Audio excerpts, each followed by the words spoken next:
Hello everyone, welcome to my channel. Today we start talking about the first series of financial literacy course, Financial Analyst Fundamental Series.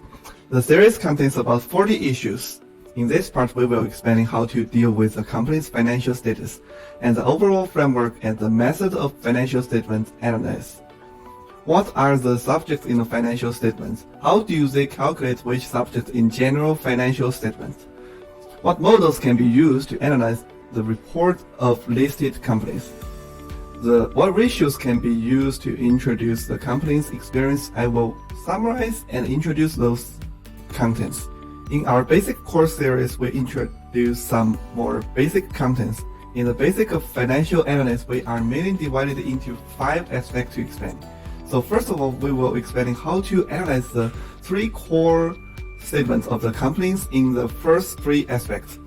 One is the income statement, then the balance sheet, and finally, we will talk about the cash flow statement. So why put the income statement first? We all know that the core indicators that determine the stock price of the listed company is company's performance. To be precise, that is the profit of our company this year. What is my profitabilities? We can get this information by analyzing a company's income statement. We need to know that the income statement reflects the number of periods in the company over a period of time. It's a concept of period number. For example, how much revenue did our company earn in a whole year of 2019? What is the profit of the company? If the company's income is higher and the profit is higher, that means that our company's profitability is stronger and the company's performance is better. Generally, the company's stock price will be more stable. So we talk about the income statement first. After the income statement is finished, we will explain the balance sheet. The balance sheet is quite different from the income statement because it reflects a time point of our company. Most of the balance sheets are announced at the end of the year or at the end of the quarter. For example, at the end of the 2019, we can see how many assets I have in this company, how much debt, how much shareholder equity does it have. The balance sheet is one with the most subject and the most complex contents in our 3 statements. Basically, the more complex calculation subjects designed in finance are all in the balance sheet. For example, inventory calculation, depreciations of fixed assets, amortization of intangible assets, and many things. These things are all in the balance sheet. We will explain in the detail later. And sometimes, the balance sheets can also tell us the financial status of the companies as a whole at this point in this year. For example, how much money does my company have with other companies? How much do I own others? How much do others own me? How many products and inventories of our company have not yet sold? How big is my company assets? How many fixed assets and tangible assets I have? So all of this, we put them all in the balance sheet of explanations. Therefore, by analyzing the income statement and the balance sheets together, we can have a macroscopic understanding of the overall financial status of the target company. The income statement reflects my performance over a period of time. The balance sheet reflects my financial situation at a certain point in time. So why should we add a cash flow statement based on these 2 statements? The reason is that both the income statement and the balance sheet are based on an accounting method called the accrual basis to make a record. Then let's take a look at the concept of accrual. The accrual basis refers to when I reconfirm an accounting subject. For example, when I confirm an income or when I confirm the cost, then the basis of my confirmations has nothing to do with whether I receive cash or not, right? The ninth thing, whether transaction is actually completed in commercial terms. For example, I sold a batch of goods to my customers, then the contract has been signed, I have sent the good to him, I also issued him the invoice. Well, in this case, even if I haven't received the cash he paid to me, I should still confirm this income. This is called a accrual system. In other words, the amount I confirm on statement is based on the actual completion of transaction and has nothing to do with whether I receive cash or not. Now we know that both the income statement and the balance sheet are booked on an accrual basis. The accrual system has many advantages. It can most truly reflect the experience of our company in that years. That is to say, I analyze it from the perspective of business substance. How much revenues has the company achieved? How much did it cost? These are the advantages of the accrual basis, but it also has disadvantages. The biggest shortcoming of the accrual system is that it may cause my book incomes and profits to be separate from the company's cash flows. For example, the most typical situations is that my company sold out a lot of things that year. I sold a lot of goods, then I confirm a lot of income, right? A lot of profits were also confirmed, but my client has not paid me cash for a long time. He didn't pay the money to me. Then the company's situation at this time is that although the book revenues and profits are a lot, but our company's cash is insufficient. If you want to continue operating the companies, you must have cash, right? Because of above situations, I cannot maintain the company's operations.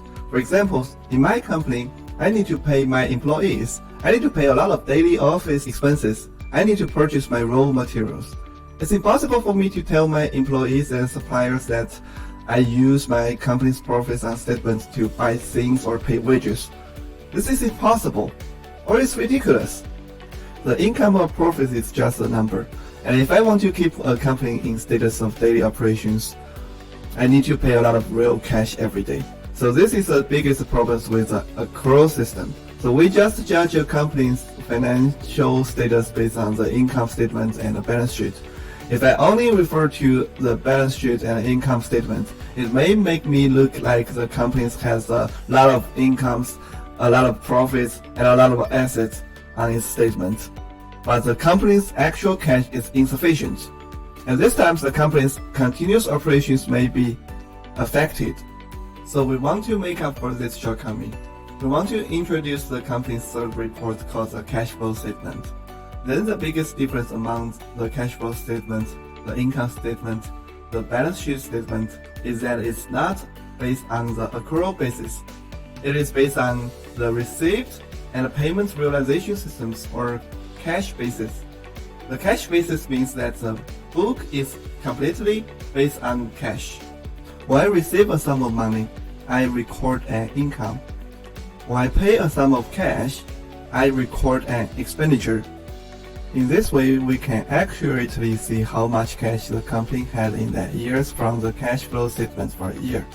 If the cash I received this year is significantly higher than the cash I paid this year, this shows that the company's cash inflows in that year was a net inflow. In this case, the company's liquidities or cash on its book is relatively high. There is no problems with the company's future continuous operations. If a company has high book incomes, high profits, and high asset values, but the cash flow of our company that year was a net outflow. For example, the cash received by this company is far less than the cash paid. Then in this case, the company's ability to continue operations may be problematic. In summary, the cash flow statement can be supplement the lack of information in the income statement and balance sheet. Like the income statement, the number of the cash flow statement is also a period of numbers. It reflects the inflow and outflow of cash in our companies over a period of time. For example, how much cash our company received in 2019? How much cash did my company pay in totals? When the course specifically talks about the cash flow statement, we will focus on the content insight. So in our financial classroom, financial statement analyst, we will spend a lot of time in the first three parts to talk about the financial statement. We will focus on an analysis of the three core statements of the companies, including the structure of the report, the core subjects, and how much subject is calculated. These skills are the basic knowledge you need to use when we analyze the actual report of listed companies.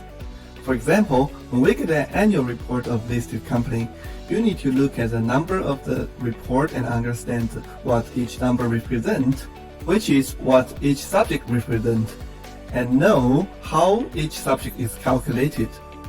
Then, after we understand these knowledges, we can start to analyze the company's report in very accessible way. I will add 2 more contents after 3 reports. In part 4, we talk about the analysis of the core subjects of financial statement. This part of the content will mainly focus on the balance sheet, because the balance sheet has a lot of content, and the content calculation is relatively complicated. So we have a reinforcement learning for this part separately. For example, it includes account receivable and payable, inventory, fixed asset, and so on. These contents will be experienced in the 4th part of the course. Then in the last part, we will introduce what methods and ideally models are used to analyze financial statements. This is core part of our curriculum.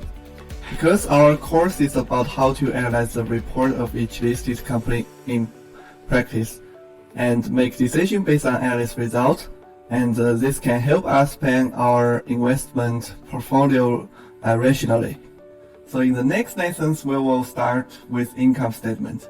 If you want to receive course information in time without missing course updates, please don't forget to subscribe my channel. If you have any questions, please leave a message in the comment box.